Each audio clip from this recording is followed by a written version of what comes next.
अपराधी ही नेता हो जाए और अपराधी के बगैर एमएलए एमपी का जीतने का कोई मतलब ही नहीं। बालू शराब जमीन माफिया सरकार बनाए और इन्हीं लोगों के पैसा से दल चले। पहले नेता अपराधी पालता था, अब नेता ही अपराधी ही नेता को पालता।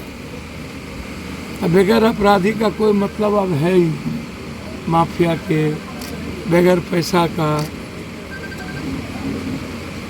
आप हमको बताइए ना, एक बात बहुत क्लियर हम पूछना चाहते हैं कि हत्या क्यों हो रही, आम आदमी को न्याय क्यों नहीं मिलता, बेटियों का बलात्कार लगातार क्यों हो रहा, घटनाएं क्यों घट रही और कानून कहाँ है, न्याय व्यवस्था कहाँ है, कानून का डर क्यों नहीं रह गया। और सभी दल के लोग, जो भी दल के लोग हैं, अपराधी को ही टिकट देंगे, बालू उगाही करने वाले को टिकट मिलेगा, सब माफिया को ही टिकट मिलेगा और जाति के आधार पर क्रिमिनल को प्रोटेक्ट मिल जाएगा। अपराधी और बलात्कार का अब कोई, भ्रष्टाचार का कोई जगह है।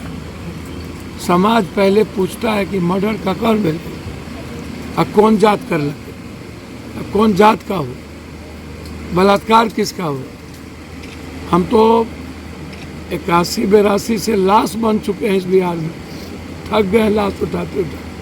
अभी बक्सर में नरसंहार हुआ, बक्सर में अर्जुन यादव को मारा गया, मुजफ्फरपुर में पहले पासवान टोली को घेर के मारा, फिर यादव टोली को घेर के मारा, पटना में 2 दिन में 9 हत्या और लगातार बड़े बड़े लोगों का बाल बेटा डीजे के सामने गोली चलाता है, कोई पूछने वाला नहीं है, कोई चर्चा करने वाला नहीं है। मोदी जी चले जाते बगल में बक्सर, देख लेते उस परिवार की स्थिति क्या हाल है।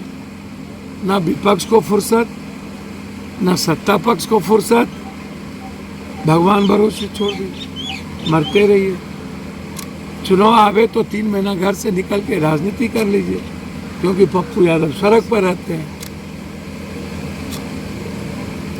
भैया जब इकबाल खत्म हो जाए और नेता के चारों तरफ एक भी अच्छे लोग और भले लोग ना हो,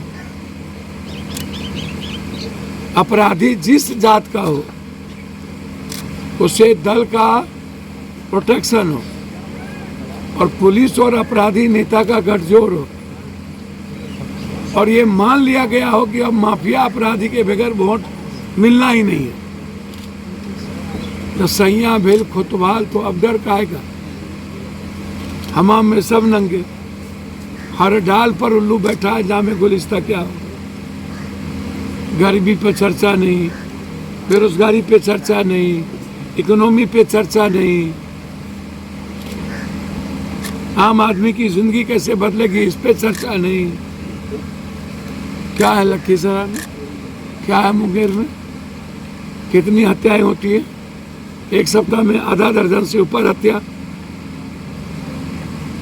आप ये हालात को देखिए। डिप्टी सीएम का क्षेत्र है, लेकिन बालू माफिया चांदी काटे। अच्छा, डिप्टी सीएम तो कैट हुआ है ना भाई, डिप्टी सीएम साहब चांदी काट रहे हैं, नरेंद्र मोदी जी चले गए। अब बेचारे भैया, किसी के बारे में कुछ कहने से सब लोग की स्थिति वही है। दल कोई हो, चलाता माफिया है और चलता माफियाओं के पैसे से, बालू शराब के पैसे से, जमीन के धंधे से थाना चलता है। पैसे का बंदरबाट ऊपर से नीचा होता है, पूरा थाना शराब पी करके पागल रहता है। अब क्यों भैया आप शराब के पीछे हो, अब हमको बताइए। जब शराब टोटले बिक रहा है और धड़ल्ले से नेता लोग भिजवा रहे हैं और शराब माफिया थाना में बैठता है, तो आम आदमी की जिंदगी बर्बाद क्यों कर रहे हो आप बताओ।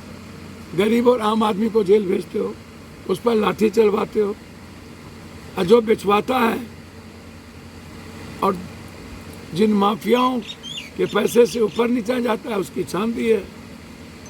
तो नेता के इर्द गिर्द तो यही लोग रहते हैं। आप लखीसराय जाना किसके लिए जाते हैं? बालुए के लिए, और कौन सी के लिए लखीसराय? नदी है, बालू है तो लखीसराय, नहीं है तो नहीं है। इसीलिए बगैर बालू के लखीसराय की पहचान है, तो माफिया लोगों की चांदी उसी पे ना है। अब डिप्टी सीएम साहब का नाम ले लिए और नेता का नाम नहीं लिए, केंद्रीय मिनिस्टर का नाम नहीं लिए, सबका ना है। मतलब सुपर सीएम का भी तो क्षेत्र है। जितने उनके अलग अलग जात के अलग अलग नेता लोग हैं, क्रिमिनल लोग हैं, तो सब जात का क्रिमिनल अपने अपने नेता को धर के रखता है। सर, अपराधी और नेता के नेक्सस को खत्म करना चाहिए, मिटा देना चाहिए, तभी कोई रास्ता है।